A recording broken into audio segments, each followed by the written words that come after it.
New neighbors in Seattle's Rainier Valley. Tiny houses save lives. South Henderson Street is the new home to this tiny house village and the individuals, couples, and families who will live here. People like Savannah Morris and her daughter, who moved to Washington in 2023. If it wasn't for the organization, I would probably still be homeless. You know what I mean? Because it was at a point where I didn't know where I was going to go. The Low Income Housing Institute owns this land. The organization has future plans to develop the space into affordable housing. For now, 42 tiny houses fill this village, equipped with shared community spaces. And then we have a kitchen, community center, laundry, hygiene, and most importantly, case management offices.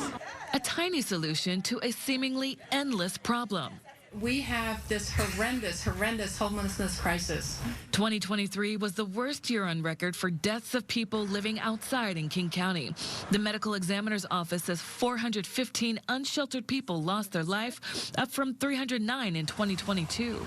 And more people are coming to the area almost daily, seeking asylum from their home countries, including Venezuela, Angola, and Congo.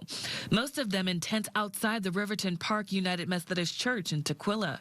There were as many as 500 people camping outdoors. Because of the crisis around the asylum seekers and refugees, we are setting 10 of the tiny houses aside for homeless families, asylum seekers.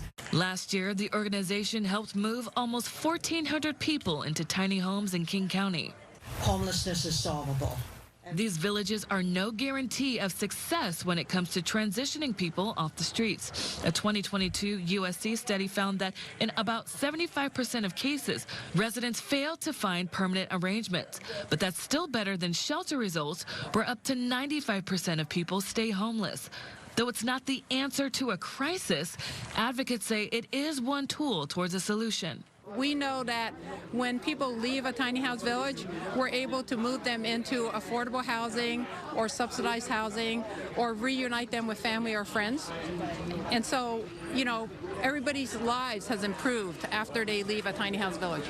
Frankie Thompson, Fox 13 News.